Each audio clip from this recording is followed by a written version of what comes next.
29 de mayo de 1909, un grupo de insurgentes liderado por un hermano y dos hijos de Nicolás de Piérola sacaron violentamente de Palacio de Gobierno al presidente Leguía. Lo pasearon por varias calles de Lima y lo condujeron hasta aquí. Esto era la Plaza de la Inquisición, hoy es la Plaza Bolívar, frente al Congreso de la República.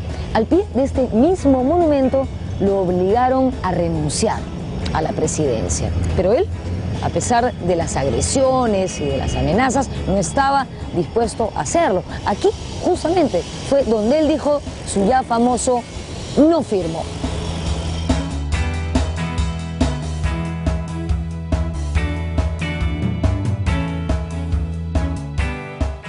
Él se propuso no renunciar, pues si no renunció, y terminó siendo famoso el Día del Carácter, porque a pesar de que lo sacaron de Palacio y lo llevaron por varias calles de Lima, mientras él decía que no renunciaba y no renunciaba.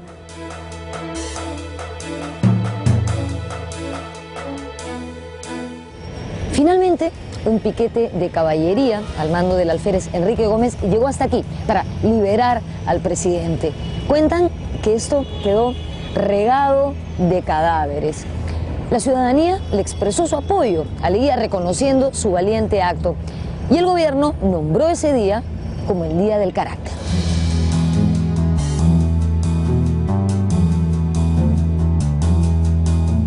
En este primer gobierno, Leguía firmó el Tratado Polo Bustamante con Bolivia y el Velar de Río Branco con Brasil. Con Ecuador, la situación casi desencadenó un enfrentamiento armado, mientras que en la frontera con Colombia ocurrieron enfrentamientos como el de la Pedrera en 1912. Como vemos, Leguía estuvo muy interesado en dejar delimitadas nuestras fronteras, aunque en ese afán perdimos territorios en disputa.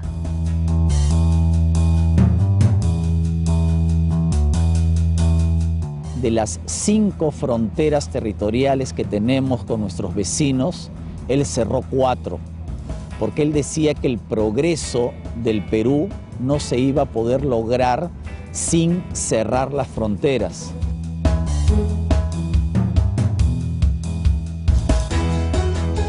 Poco después de culminar su primer gobierno, Leguía rompió oficialmente con el civilismo.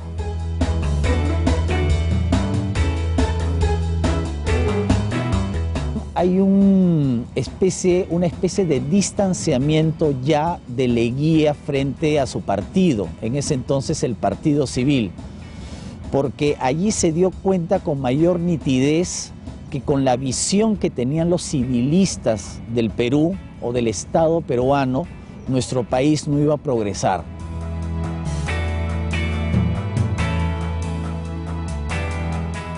En 1913, el gobierno de Guillermo Billinghurst desterró a Leguía a Panamá. De allí pasó a Estados Unidos y luego a Inglaterra. Como vimos, a donde quiera que fuera, siempre se dedicaba a los negocios.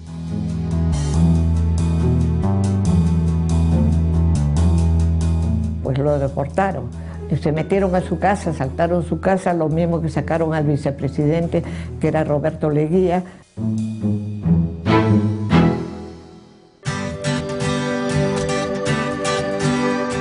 De regreso a Lima, en 1919, decidió postular nuevamente a la presidencia de la República.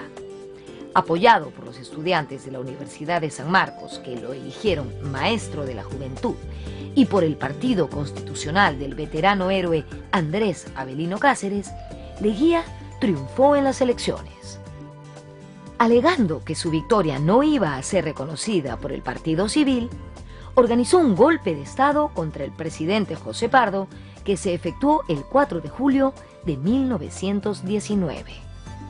Más tarde, una Junta Nacional lo proclamó presidente el 12 de octubre de ese mismo año.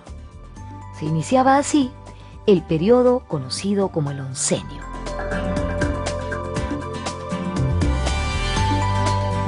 En un comienzo era un gobierno que tuvo mucha popularidad y que arrastró mucha simpatía entre los estudiantes, y esto va entre 1919 y 1923. En el comienzo del gobierno de Leguía, no obstante que empieza como un gobierno de un corte autoritario, porque él gana las elecciones y da un autogolpe, cierra el Congreso, hace elegir otro, enmienda la Constitución. Sin embargo, él tiene una serie de intelectuales y de pensadores y de técnicos de mucho valor.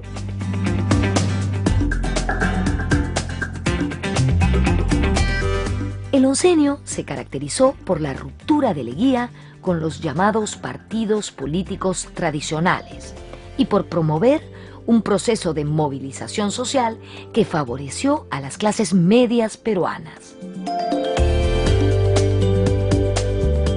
Leguía se consideraba el fundador de una patria nueva.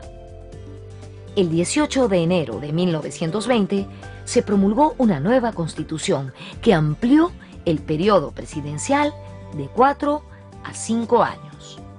Más tarde, la Asamblea Nacional aprobó la reelección presidencial. Esto le permitiría ser reelegido en 1924 y en 1929. Estaba claro que quería quedarse en el cargo por varios años. De inmediato se hicieron evidentes su personalismo y autoritarismo. Adulado por su entorno, Leguía se sentía predestinado para gobernar el Perú.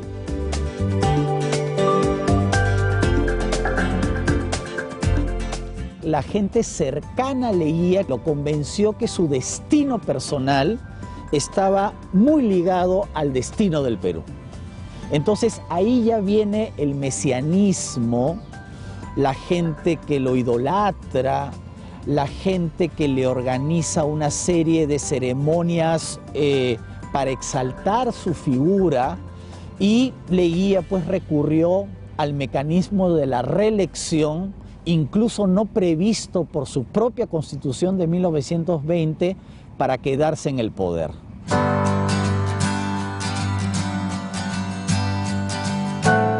En 1920, con el fin de obtener mano de obra para sus proyectos viales, el gobierno promulgó la ley de conscripción vial, la cual declaraba el trabajo obligatorio en la construcción y reparación de caminos.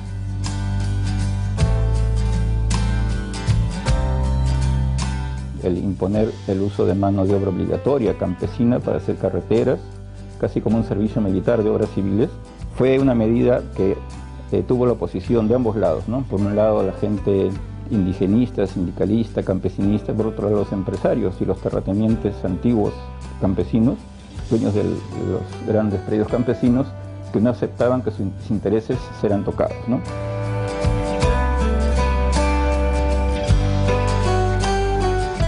Por otro lado, cualquier opinión contraria al gobierno era reprimida.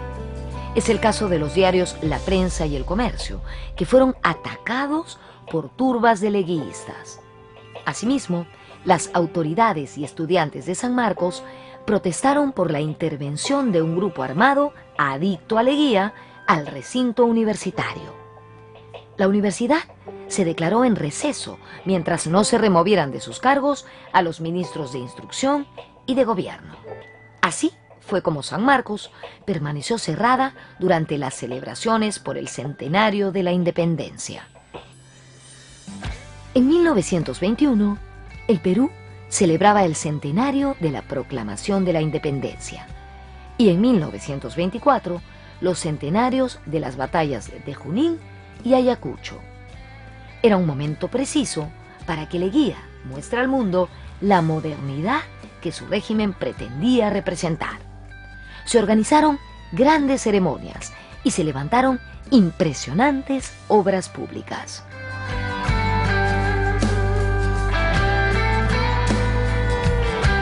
Leguía aprovechó políticamente, y por qué no decirlo también por el país, el centenario de la independencia para realizar una serie de iniciativas y de obras públicas que un poco adelantaran al Perú o por lo menos equipararan al Perú y a su capital, obviamente Lima, con los demás países de la región y con las otras capitales latinoamericanas.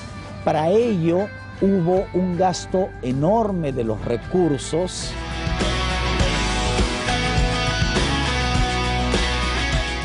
Él celebró el centenario de la independencia en 1921 y además se construyó la Plaza San Martín, se hizo el Hotel Bolívar.